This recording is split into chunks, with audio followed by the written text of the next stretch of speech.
All right, let's talk about something we all think we can cheat: sleep. Today we're putting sleep deprivation on trial. We're going to look at the hard evidence and build the case against this thing that's quietly wrecking our health. And this isn't just some fringe idea. Let's start with a pretty serious warning shot.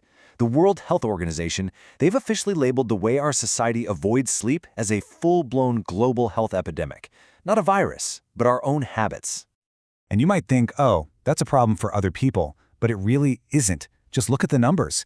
In developed countries, 1 out of every 2 adults, that's a coin flip, is not going to get the sleep they need this week. This is happening right here, right now, to us. So this brings up the question we all ask ourselves, right? I can pull a late night, I'll catch up on the weekend. In a world that glamorizes being busy, we have to ask, is losing a little bit of sleep really that big of a deal? Let's find out. Okay, for our first piece of evidence, we're putting the brain on the stand. Because the moment you start losing sleep, the first victim is your mind. And it goes way beyond just feeling a little tired. So check this out. Think of the part of your brain that makes new memories, the hippocampus, like an email inbox. When you're well rested, that inbox is open. It's ready to go. It's taking in new information. But when you're sleep deprived, that inbox is totally full. It's basically shut down. New experiences, new information, it all just bounces. You literally can't make new memories.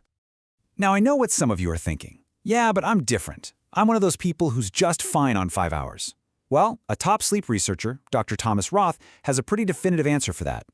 The number of people who can actually survive on 5 hours of sleep or less with zero impairment, statistically speaking, it's zero. Nobody.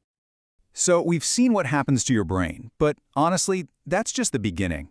The case gets a whole lot more serious when we look at the physical toll. This isn't just about feeling groggy, it's a full-on assault against your body. You want a smoking gun? Let's look at the massive global experiment that happens every single year with daylight savings time. In the spring, when we lose just 1 hour of sleep, look what happens the very next day. A 24% spike in heart attacks. That is an insane, direct link between a tiny bit of lost sleep and your heart. And if you think that's bad, the long-term picture is even scarier.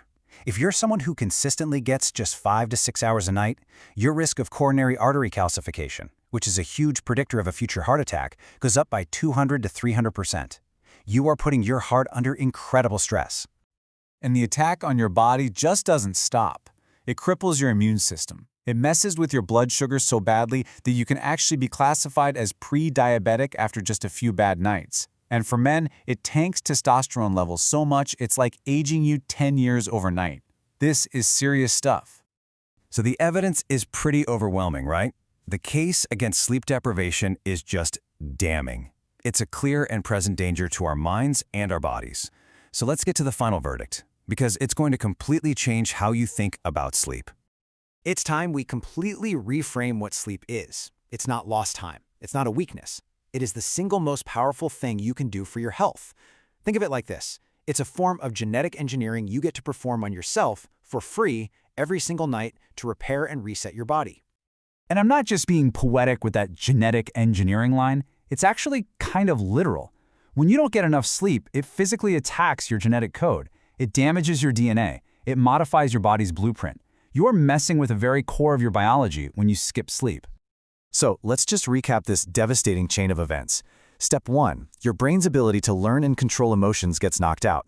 Step 2, your heart and your metabolism are pushed towards disease. Step 3, your immune system gets crushed, leaving you open to all kinds of illnesses. And finally, Step 4, the damage goes all the way down to your DNA. The conclusion is just inescapable.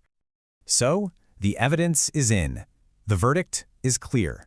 Sleep is not a nice-to-have, it's not a luxury, it is the absolute foundation of your health. And now that you know the facts, now that you've heard the evidence, the only question left is, what are you going to do differently tonight?